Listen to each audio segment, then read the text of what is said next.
আসসালামু আলাইকুম। অনেক দিন ধরে আমার কাছে একটা অ্যাকাউন্ট পড়ে আছে, যেটাই যে কিপ ইউর অ্যাকাউন্ট সেভ এই সমস্যাটা হয়েছে।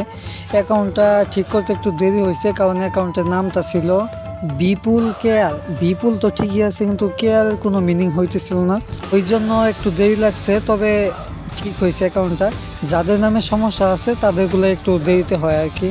অনেকে বলতে পারে যে একটা টপিক নিয়ে কতগুলা ভিডিও, আসলে এটা আমার সার্ভিস, তাই আমার কাজটা হলো যে যাদের কাজগুলো করা হয়েছে আপনাদের সামনে তুলে ধরা যে এই কাজটা কমপ্লিট হয়েছে।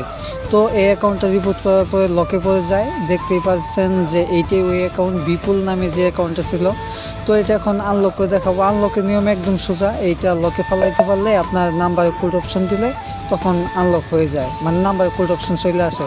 আর আপনাদের যাদের এই সমস্যা আছে তারা স্ক্রিনের বাম সাইডে দেখবেন হোয়াটসঅ্যাপ নাম্বার আছে, আপনারা ওইখানে হোয়াটসঅ্যাপে নক দিতে পারেন বা নাম্বারে কল দিলেও পাবেন। তো এই অ্যাকাউন্টটা আনলক করে এখন দেখাবো। অ্যাকাউন্ট তো মানে কিপ্যাড অ্যাকাউন্ট সেভ ছিল, এখান থেকে লকে ফেলানো হয়েছে। তো দেখতেই পারলেন যে পরবর্তী অপশনটা মানে কোড দেওয়ার পরে পরবর্তী নিয়ে গেছে। এখানে বলবে যে আপনি কি নাম্বার জিমেল কিছু রিমুভ করবেন না রাখবেন, আপনি এটা আপনার ইচ্ছা। তারপরে এখন বর্তমানে নতুন পাসওয়ার্ড দিতে দেয়, এখানে পাসওয়ার্ড দিয়ে দিবেন। তারপরে ফেসবুকে ফিরে যান, আর ইংলিশে থাকবে ব্যাক টু ফেসবুক।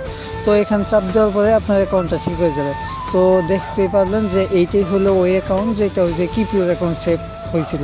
আপনাদের যাদের সমস্যা আছে, যেমন লক অ্যাকাউন্ট যেটা আনলক করতে পারতেছেন না, কিপ ইউর অ্যাকাউন্ট সেভ যেটা ঠিক করতে পারতেছেন না, আর যাদের টু ফ্যাক্টর অন আছে তারাও চাইলে কিন্তু হোয়াটসঅ্যাপ নাম্বার যোগাযোগ করতে পারেন। তো এই ছিল আজকে ভিডিও, ধন্যবাদ।